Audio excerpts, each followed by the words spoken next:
Welcome back to my channel. It's been a long time since I've posted, and I've told several people that I would put something up, and I'd like to kind of update everybody on everything else, but for today I'm just going to put together this video that I've had in my phone for a little bit of building my doghouse from scraps from my house. So these are OSB boards that I had used for the floor. I think like 3/4 inch thick or 22 millimeter, I don't know for sure. So I slapped them together on the ends to make the first floor of my dog house, or the walls of my dog house. We bought a dog, not a border collie, a regular collie dog pretty recently, and so I wanted to make a little house for it. It has refused to stay in the house, but I made a pretty nice looking little house for it to stay in, and yeah, at least the kids like going in and out of it sometimes. And so I put the boards on around the edge, and then I put this center post thingy in for a beam, and then these 2x4s on the side to support it on the side. And then to fill in the ends, I just used scraps from my OSB because I didn't want to use more than one piece of OSB, and I was able to make it work with just one piece of OSB. It's 240 long and 120 high, so basically a 4x8 sheet of OSB.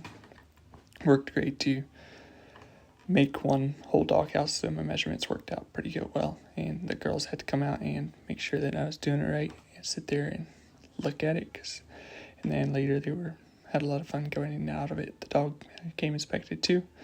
One problem I had was the ground I was doing it on was not very level, but it worked out. It's just I had to tweak it around a little bit more than I would have needed to because of that. And there's the dog looking at it too. Her name is Helen. And there we are. And then after I got all the walls on and the sides and the roof structure made, I decided to see how I wanted to build my door, because I wanted to build a door in the side of it. And then also use this tongue and groove scraps from my office roof, actually. The ceiling, not roof, of my office that I just didn't quite get finished totally yet, but got a decent bit done on it. So these are just the scraps. I had a bunch of the same length of these tongue and grooves, and they were able to work pretty well, slide them together, and then stack them up, and they used some screws that I had laying around. So basically, I think this whole doghouse didn't cost me a dime. Well, it cost me a lot of money because I spent the money on my house, so it's all the extra scraps from that. And daughter had to come bring me the right screws to put in, and there I am just screwing it in. It should be big enough for the dog to go in and out of. She's not, a collie doesn't get massive, but she gets decent size. So we'll see how well it works for her. And so I screwed on these, did the same thing, screwed them on, put them up above the pitch. And then you'll see I used my saw later to cut them down. You'll see also on the side there is a barn that I built. I do have the video for that. I think I've got most of the video for that, for building that somewhere, so I need to get that put together.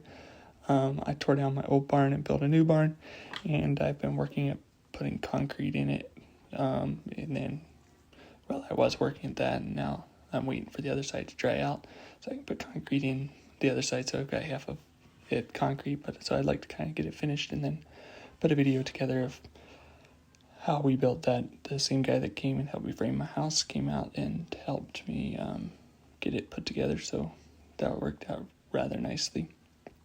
And then in the background, you can see the stack of logs from the barn that I tore down, and the daughter flipped my camera over, and you can see her guiltily peeking down and looking at it.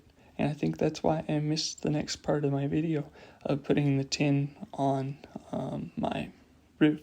So you'll see in the next clip, I already have the tin on the side, and there's Elizabeth coming out. And so there's the tin that I got on the one side, and then I wrapped it up around the other side. I laid the tin sideways because, once again, I was trying to save as much as I could, and I didn't want to put long ways. It would have taken, or the correct way, it would have taken 2 pieces of tin, and I only wanted to use 1 piece, so I was able to only use 1 piece. And I don't think the water can do some hops and jumps as it goes down the roof. I don't think it'll hurt the water any. It'll just give it a little bit of kicks and giggles. And then I glued this carpet. I'm getting a little behind on my sound. I glued this carpet on to this OSB floor for the back part. So I wanted the back part to be a nice carpet for her to lay down, nice and soft and comfy for her.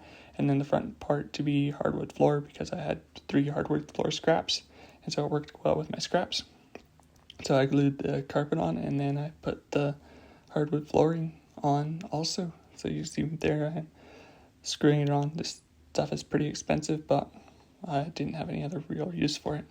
And it's nice to have the dog have some luxury flooring. But I screwed it on the rest of the way. Same thing, let it overhang, and then just cut it off on the sides.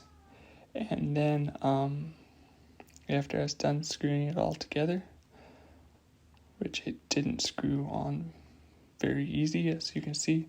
After I was done doing that, I put these slats underneath the doghouse, so they would keep it up off the ground just a little bit, and you'll see that on the last pic there, just the slats to keep it off the ground so it doesn't get wet. And there's the finished product. There's the doghouse just today, and there's the carpet in the back. You see it's kind of getting dirty in there, and it's done.